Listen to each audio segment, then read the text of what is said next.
I'm David Knowles, and this is Ukraine, the latest. Today, we speak to historian Sergey Radchenko on the Cold War, Eastern European history, Russian imperialism, and we ask how history can help us better understand the modern-day invasion of Ukraine. This hideous and barbaric venture of Vladimir Putin must end in failure. Nobody's going to break us. We're strong. We're Ukrainians. Every weekday afternoon, we sit down with leading journalists from the Telegraph's London newsroom and our teams reporting on the ground to bring you the latest news and analysis on the war in Ukraine. It's Wednesday, the 6th of July, day 133. And today, I'm joined by senior foreign correspondent Roland Oliphant and our guest, Dr. Sergey Radchenko. But before our conversation with Dr. Radchenko, here are the key updates from the ground in Ukraine. Ukrainian officials have called on civilians to urgently evacuate the city of Slavyansk as Russian troops press towards it in their campaign to secure the Donbas region. Slavyansk has been subjected to massive Russian bombardment in recent days, with at least 2 people killed and 7 others wounded in an attack on a marketplace on Tuesday. Russian shelling has killed at least 7 civilians in Ukraine over the past 24 hours and wounded 25 more, Ukrainian officials have said on Wednesday. Pro-Russia separatists have said attacks by Ukrainian forces have killed 4 civilians. The UN human rights chief has said that arbitrary detention of civilians has become widespread in the parts of Ukraine held by Russia's military and affiliated armed groups. And finally, Ukrainian President Volodymyr Zelensky has criticised his top general for imposing draconian travel restrictions on army recruits. Russian and European history has had a huge impact on the invasion of Ukraine, informing how nations around the world have reacted to Russia's attack. We wanted to get a better understanding of the Cold War, Russian and Eastern European views of each other, and ask whether history can throw a light on how this conflict may end. So, senior foreign correspondent Roland Oliphant and myself spoke to Dr. Sergey Radchenko. This is our conversation. I think the best thing to do is to start incredibly broad, and then we can really go into some specifics later on. So would you give our listeners just a broad understanding of modern Eastern European history from the Second World War onwards? What are the big events and movements that people should understand? Sure. And I'm glad we're not taking thousands of years of Eastern European history, because that would make my task so much more difficult. From the Second World War onwards, the interesting thing to note is that, of course, a lot of Eastern European countries today are quite wary of Russia, find that Russia is basically an imperialist state, that it is trying to conquer and control parts of Eastern Europe. But if you go back to 1945, there was a moment there where the Soviet Union at that time was welcomed as a liberator in countries like Czechoslovakia, for example. But later the Soviets, how would you put it? Overstayed their welcome, right? They tried to change the social systems of countries of Eastern Europe that they came to dominate, from Poland to Czechoslovakia to Bulgaria, Romania, Yugoslavia, although Stalin then split with Tito by 1948. Albania, did I miss out on any? Bulgaria. So the Soviets established a sphere of influence in Eastern Europe and maintained their presence, often military presence, on the ground for the better part of the Cold War. It was only under Mikhail Gorbachev that the Soviets decided to withdraw for various reasons, economic reasons, political reasons. They just felt that they could no longer sustain this occupation. But you also have to remember that in the course of this, of the Soviet control of Eastern Europe, there were also invasions from the Soviet Union of countries in Eastern Europe, notably, of course, the it might start with 1953 suppression of the rebellion in Berlin by Soviet forces, which was, of course, followed by the brutal suppression and brutal Soviet invasion of Hungary in 1956. This wasn't the end. We had the Soviet invasion of Czechoslovakia in August 1968. And then we had the near invasion, although historians disagree as to how close it came to invasion in 1981, when Poland was in turmoil and solidarity was asserting itself. And of course, the Soviets demanded that the communist leadership of Poland oppose martial law, which they did in the end. But in any case, so this whole you can see that Soviet relationship with Eastern Europe was far from something that would make Eastern Europeans appreciate Moscow, so to speak. That's mildly, let's put it quite mildly. But there were differences in the degree of perhaps apprehension on the parts of of various Eastern European states. I mean, if you think about the Baltics, which of course were part of the Soviet proper, and not of the external Soviet empire, well, those were outright annexed by the USSR in 1940 and experienced Soviet brutality to its full extent. And of course, there's that has a certain impact on the way that those Baltic states view Russia today. I mean, they see Russia as this very aggressive imperialist neighbor, which you should always keep away from. Other countries, like, for example, Yugoslavia, although Stalin quarreled with Tito in 1948, today some parts, obviously Yugoslavia broke up, but Serbia today maintains a more nuanced approach towards Russia, and indeed sees Russia as a kind of as a country that is ethnically close to Serbia itself, and in some ways serves as a kind of a protector almost of Serbia in some kind of ways. So again, there is nuance. You cannot just say across the board. But the bottom line is, the Soviets definitely exhausted their welcome and the feeling of liberation that many Eastern Europeans had in 1945, and came to be seen as aggressors, as imperialists, as oppressors. And this is why the Russian invasion of Ukraine today triggers this sort of indignation in countries of Central and Eastern Europe. Can I just ask you, you've talked about how Eastern European countries and nations see Russia, as you said, an imperialist state bent on dominating them. How does Russia historically view Eastern Europe? Because I think this is a question which has come up a lot in the invasion of Ukraine. It's very much to do with how Putin sees Ukraine and what he understands the country to be, what he wants the country to be. Well, Putin is very much a 19th century thinker.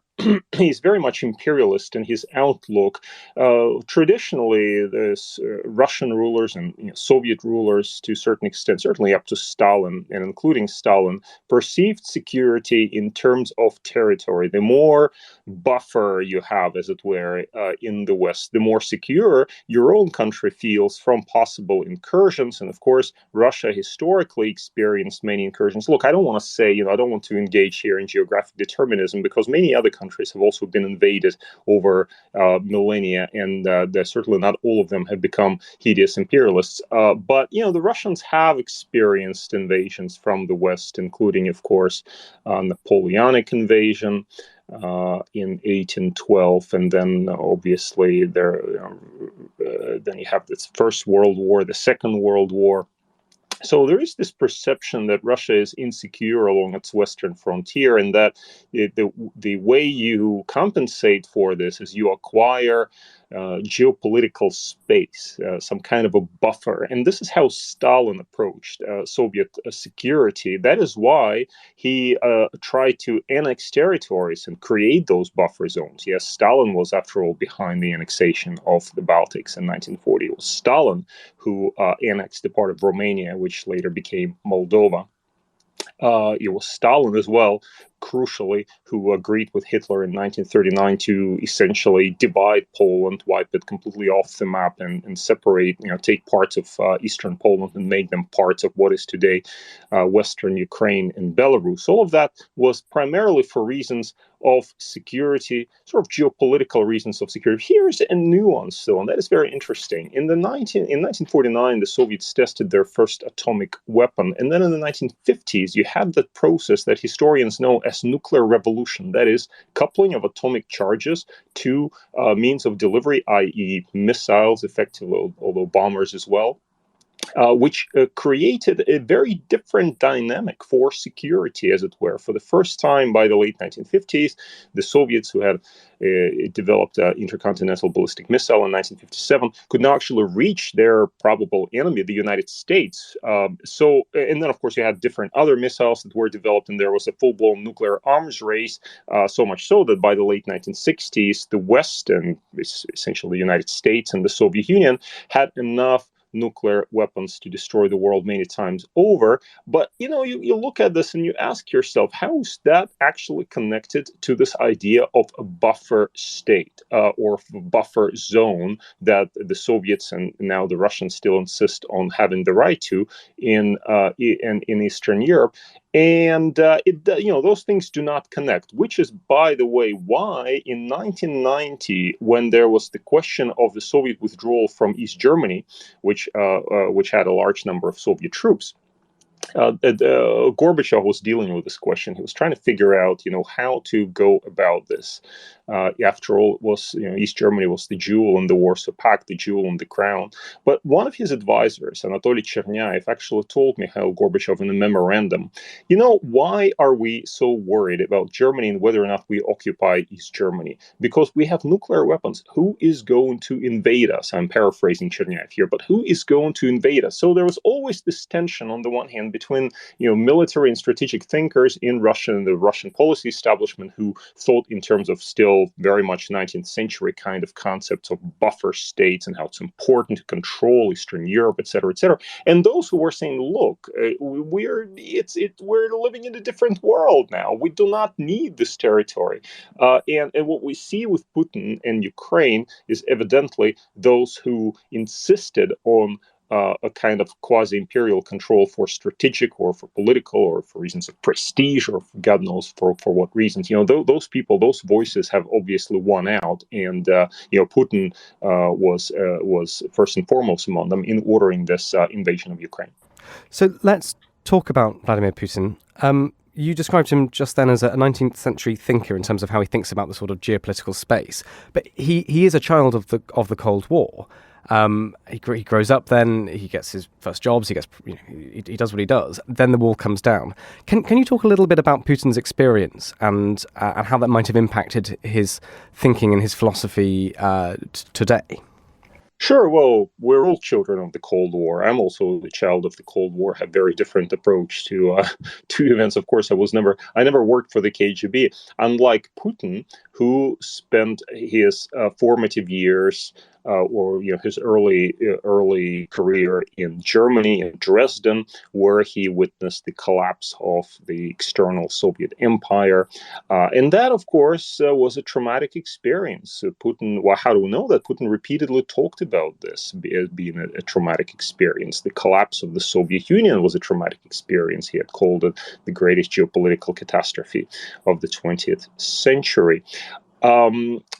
But, here's something else, and that's something interesting. If you look at the line of Soviet and Russian leaders up to Putin, and I find it, in some ways quite compelling. If you think about Stalin, for example, Stalin obviously miscalculated very badly in his policy towards Nazi Germany, then barely survived the what the Russians called the Great Patriotic War. The Soviet Union suffered colossal losses in the war.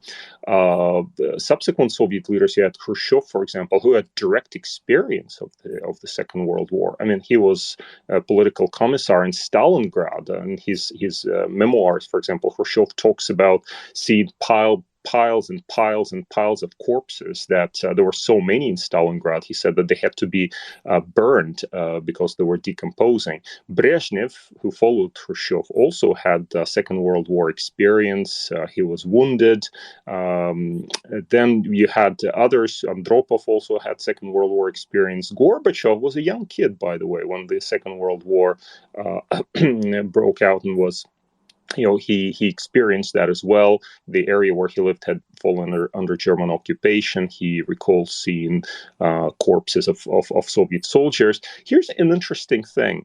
Putin was born after the Second World War, and he's the first in the generations of Soviet leaders since Stalin who had not had the experience of this kind of formative experience of the Second World War. And that makes me a little bit worried because, for all of their ideological proclivities, for the need to build Marxist-Leninist paradise and world socialism and whatnot, Soviet leaders were actually quite cautious in many instances, when confronted, when they get themselves in a situation of confrontation with the West, as, for example, Nikita Khrushchev did in October 1962 in the Cuban Missile Crisis, or Leonid Brezhnev in October 1973 in the Yom Kippur War. The Soviet leaders were very keen to back out, as it were, find some kind of a peaceful exit from confrontation, because they keenly realized what a horrible responsibility was on their shoulders, because they headed a nuclear power. They knew what war was like. But Putin doesn't have this. His experience is very different. His life story is very different. So that actually makes me a little bit worried. Thanks, Sergey. Just one more question from me on a slightly different topic. And I know Roland has been listening to all of this. I'm sure he'll have some questions as well. One of the things I know you write about is Sino-Soviet relations. It's something we've talked about on this podcast quite a few times with our China correspondent, Sophia Yan. Could you sketch out for us the sort of history of Russian-Chinese relations in the past few decades, and just give your take? We'd be very interested to hear your take on where they are now.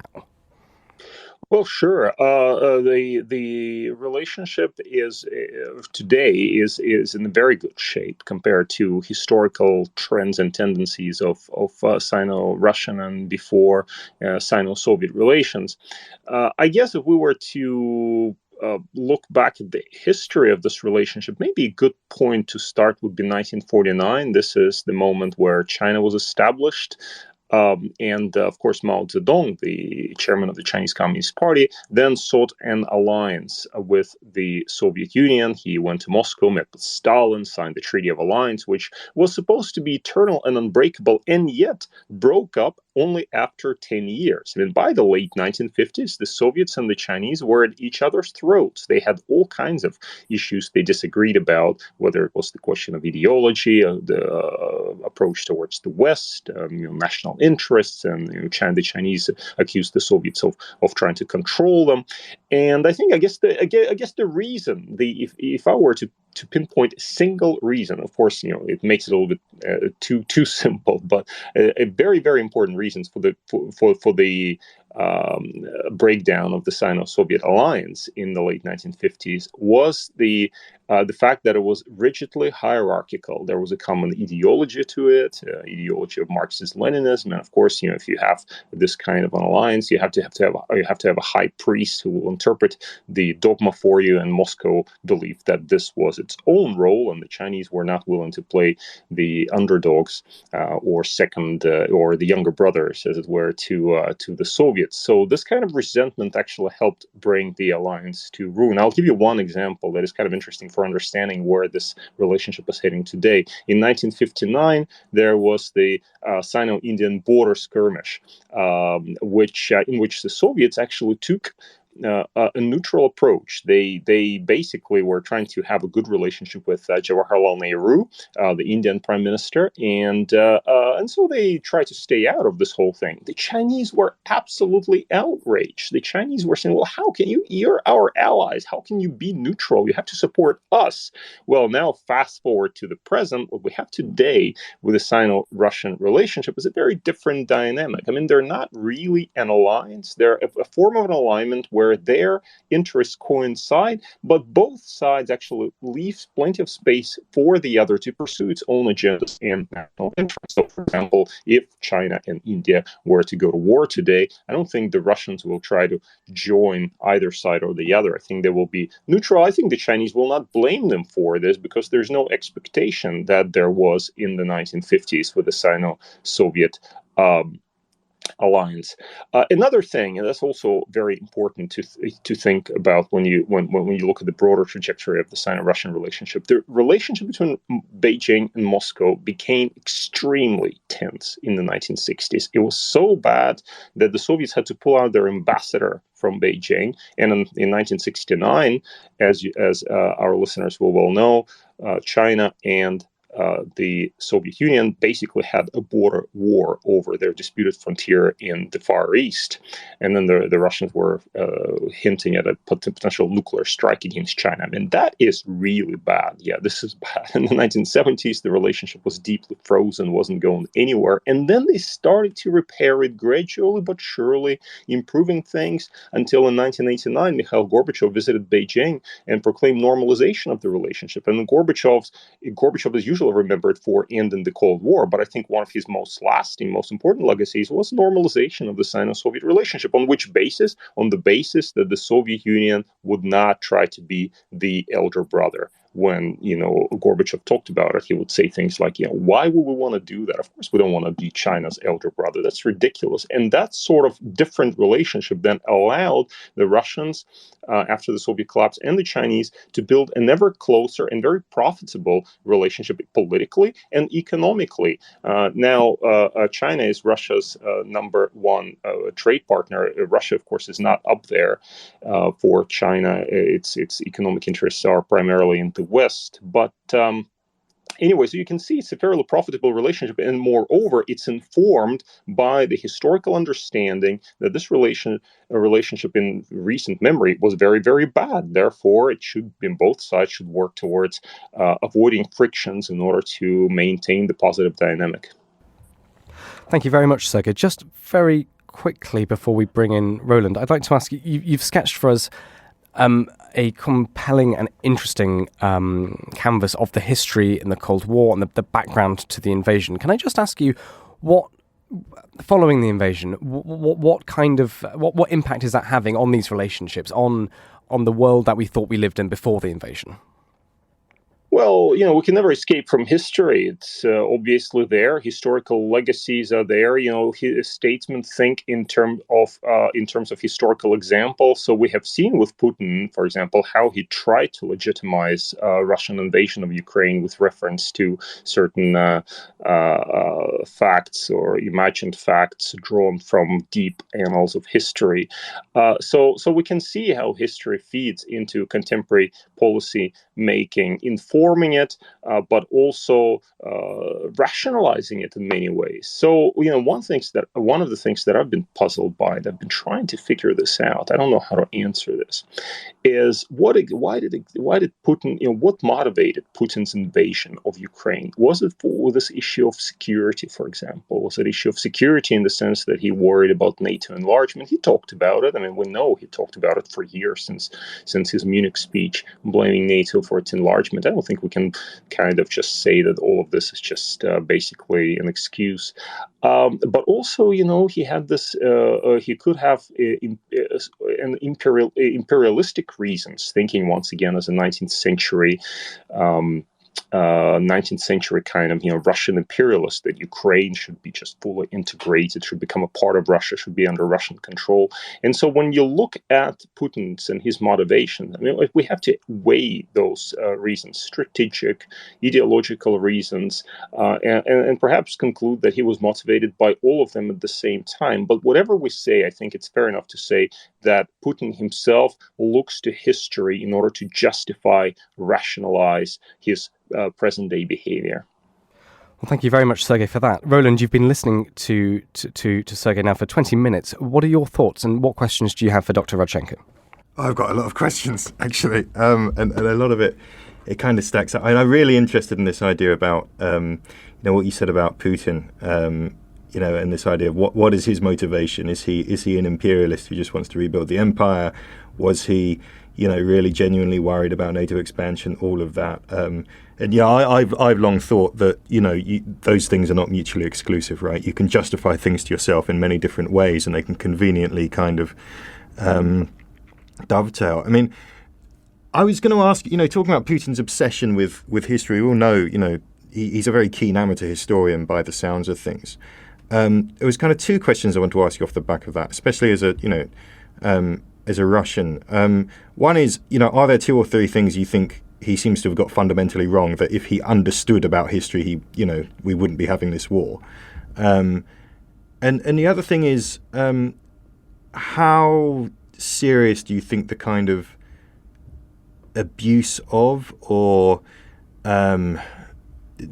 lack of education or understanding about history in contemporary Russia is in contributing to that. And I'm talking about Pobedessia and the kind of the fetishization of Victory Day, and which I think goes hand in hand with what you were saying about this is a generation who do not understand the Second World War. They weren't there. They can fetishize it, but they weren't there. Yeah. But also, I remember I lived in Moscow for 10 years. I remember a few years ago walking into Biblioglobus in Moscow, and there's the history section, and it's just a stack of books by people by Nikolai Stadikov about how the West has always been out to get us and stuff like that. Was the history section, right? There was no biography of Stalin.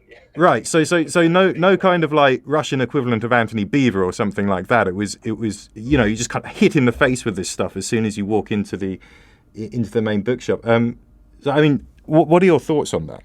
Well, let me start with this last question, because as a historian, of course, I'm always fascinated by what is being published and what is available. There's a perception in the West that Russia is fundamentally a closed country and you cannot get to the bottom, to the truth, as it were.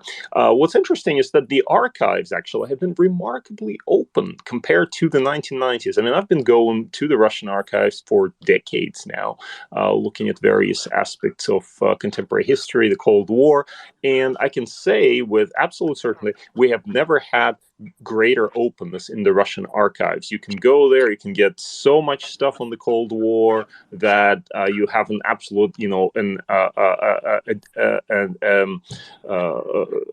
flood of documents, whereas previously we just have a trickle here and there and try to draw your conclusions on that basis. But what's interesting is there's nobody in the archives. People don't go there. People don't read this stuff. And instead, people read what you just referred to, those popular histories that present Russian history in this glorious light, Soviet history in this glorious light, Stalin's the great manager or a good manager. Sometimes he's described, etc. And of course, his various atrocities and crimes are basically not mentioned in this sort of narrative. And you ask yourself, why is this? Why has this become so important to the Russian public? I think part of the answer is, of course, this sense that the Russians have had about their greatness, their self-perceived greatness. They want to be great. It's not just about material abundance, as it were. It was important to be great, to stand tall and proud among the greatest of the world and say that, well, we are changing the course of world history. And that, of course, means that, that we're getting respect, et cetera, et cetera. So the Russians have always had this. They've always desired recognition from the West. They always wanted to be legitimated by the West. The question is, as what, of course, as partners or as enemies or just as a great power.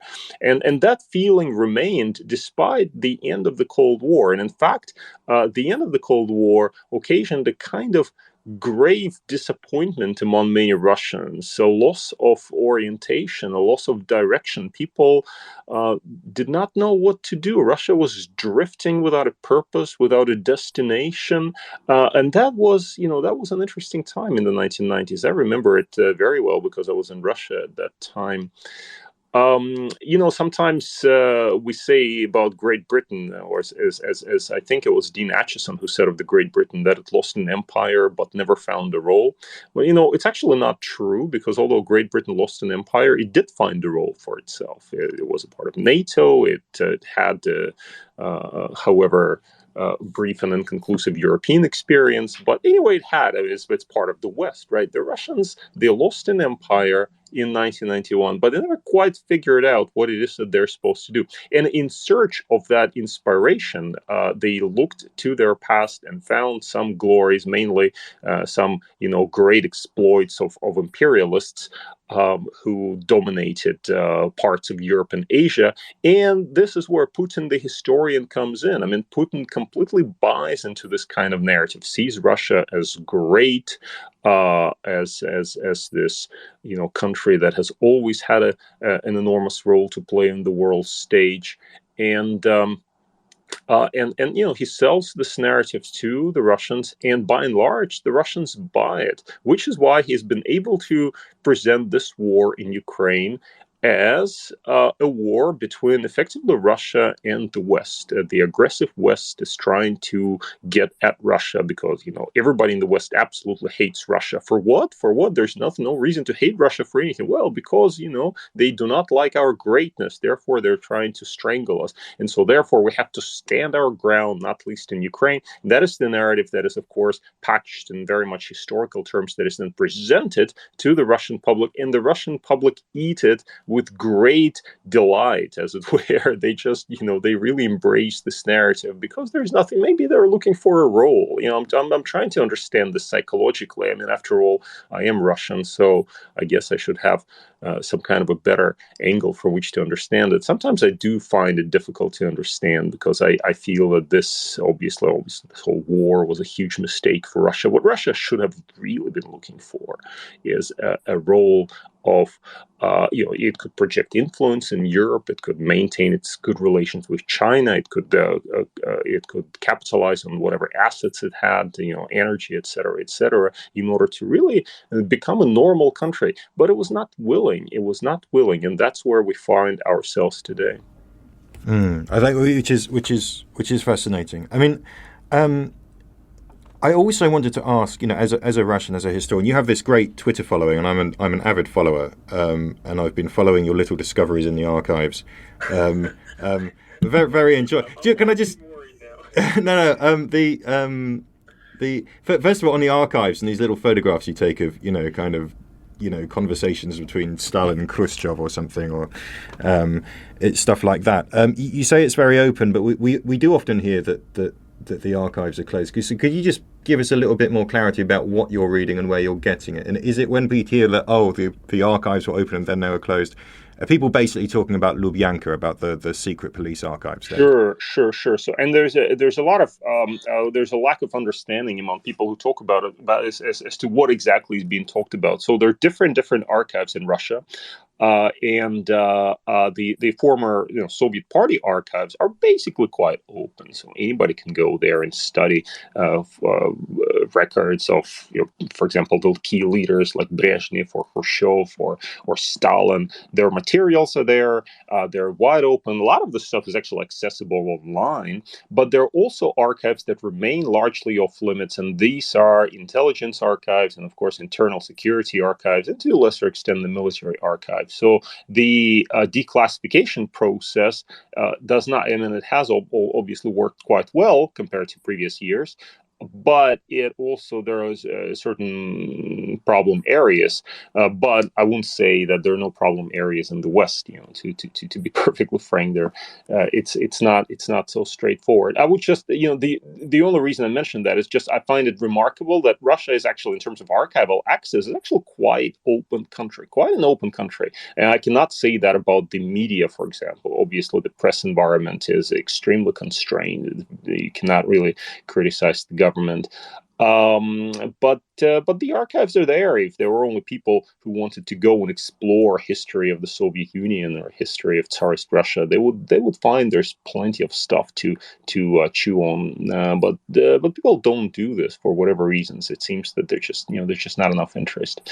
And of course, now it's much more difficult also for Western scholars to go there for different reasons. But in any case, Russia remains relatively more open compared to China. I lived in China for many years, and I can say archival access in China is a very sensitive subject. You cannot get anything, absolutely nothing. At least this is for a historian. This is a little something positive against the general background of really grim situation in Russia. Thanks for that. And another follow-up. I'm being a historian. I'm being on Twitter. There's two other things that interest me about you. One is the kind of, I don't know, I suppose the difficulties of commenting on the Ukraine thing in on Twitter. I mean, I noticed you came in for a lot of flack. You had this Twitter thread the other day talking about the lessons from the war, and one of them you wrote, one of them is "Don't poke the bear." And I think a lot of people kind of said, he's a Russian apologist. He's making excuses for Putin and victim blaming here, which you pushed back on. I mean, do you find it difficult to hold forth, and do you find that being a Russian is now making it more difficult for you to talk publicly? Do you think discussions have just become impossible at times? Well, I mean, this is a very good question. Of course, I failed to see this war. Yeah, I did not see it coming, despite all the intelligence. Like so many Russians, much of the policy community in Moscow, for example, who I met with and talked to in the days prior to the invasion, nobody could believe that it would be coming. They thought it was some kind of a great game, because it's just so hard to accept. It was so hard to accept that somebody could do something quite so stupid, And the same sentiment, by the way, was extremely prevalent in Kiev, which I also visited prior to the outbreak of the war, just to get a sense by talking to local policymakers and academics and so on and so forth. So when the war broke out on February 24th, I was just really seriously depressed. It was extremely difficult to accept. Obviously, as you can probably tell from my surname, I have Ukrainian roots. I have family and friends on both sides of this conflict, and it was just so the shock, the psychological shock of this conflict was such that I could not get out of the house. It was just could not get off the bed. It was just really terrible. It was very difficult. And so, yeah, I mean, I have obviously struggled with also talking about this. I mean, how do you talk to Ukrainians, for example? I have been talking to my Ukrainian friends, and I find it extremely difficult. Sometimes sometimes I feel very awkward. Well, I'll give you one example. Recently, I was on a flight somewhere, and there were Ukrainian refugees sitting next to me on the airplane, but they were from Eastern Ukraine, speaking Russian to one another. And fleeing conflict, and I found it so difficult to talk to them. Yeah, as a Russian, of course, obviously I spent most of my life living in the West, so I'm not exactly a typical Russian, but I still found it extremely difficult. So yeah, it's a very sensitive area for me. Now, with regard to my position on Twitter and elsewhere, I'm generally quite a centrist. I did not go I did not go towards extremes on either side. I think that's just part of being a historian, because historians see world in its complexity, and in a way that, for example, sometimes political scientists do not, because their nuances, they're just their difficulties, they're always counterexamples to your examples, and more counterexamples to those counterexamples. So as a historian, I just cannot take extreme positions, and I'm centrist, and that is why on Twitter I'm attacked for being either a sellout to the West, and with the American military-industrial complex literally paying my salary, or various things like that I hear about myself, or on the other hand, I get attacked for being sellout to the Kremlin, or an agent of Putin, etc., etc. So that is a very interesting position to be in. But I'm just an academic, and what I write about, what I talk about, is just the kind of things that I think about and that I find difficult to reconcile in my head, and I talk about them publicly, and I listen to people when they have something to say. So I've found I have not despaired in my dialogue on Twitter. I actually find it very interesting and quite amusing sometimes. And Dave, if I may, kind of the obvious question to ask a historian. I mean, does your study of history tell you anything about how this war ends? Yes, it's the parallel that comes to mind is the Korean War. Sadly, the Korean War ended in a stalemate. And the Korean War started in 1950 with Kim Il Sung's invasion of South Korea, with Stalin's backing, and then it went back and forth for a while. But then by the spring of 1951, after a few months, the front line basically stabilized, and it proved impossible later to dislodge. But look, how many years later, decades and decades later, we're still there. And that doesn't mean that we'll have the same sort of outcome in Ukraine, because so much is still unclear. There are so many contingencies, uncertainties of war. The Ukrainians, who continue to rely on Western military equipment, may be able to do something on the ground with their counteroffensive. We know that their materials are they're kind of low on materials and on equipment. We know the same thing about the Russians, and so both sides are obviously exhausted. But it seems that neither of them actually wants to negotiate about anything right this moment, because the Russians feel like they can press and maybe cannibalize Ukraine a little bit more, and the Ukrainians, of course, have no reason at this point to surrender any of their territory that was so unfairly annexed or taken by the Russians, and may be annexed, in fact, in the coming months for what we know. So there is no desire to talk, but on the other hand, there is obviously a sense of being exhausted in the field, and so perhaps we'll end up in some kind of a stalemate. What we know from history is conflicts like this tend not to be easily resolved, and can fester and can continue for a very, very, very, very long time. This is the big difference, for example, with the Second World War. In the Second World War, Hitler was defeated, he committed suicide, blew his brains out, and lo and behold, the Allies take Berlin, divide Germany, and establish their own kind of constitutions for the areas that was under their control. The same thing, of course, happened with Japan, with Emperor Hirohito declaring unconditional surrender, and then General Douglas MacArthur is effectively running Japan for a number of years under complete American control. We do not expect this to happen to Russia. Even nobody is expecting to march to Moscow. We don't expect Putin to fall. I thought when there were naive expectations early on that somehow there would be a coup against Putin, I thought that was obviously, that has not happened.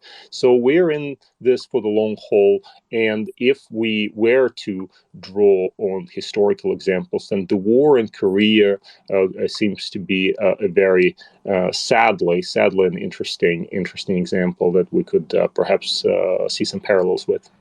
Thanks, Sergey. Just one very quick question from me, if I may. You've mentioned the word nuance quite a few times in the past 45 minutes you've been speaking to us. I just wanted to ask, what nuances about Russia and Russian history and Russian character do you think that Western media sometimes miss?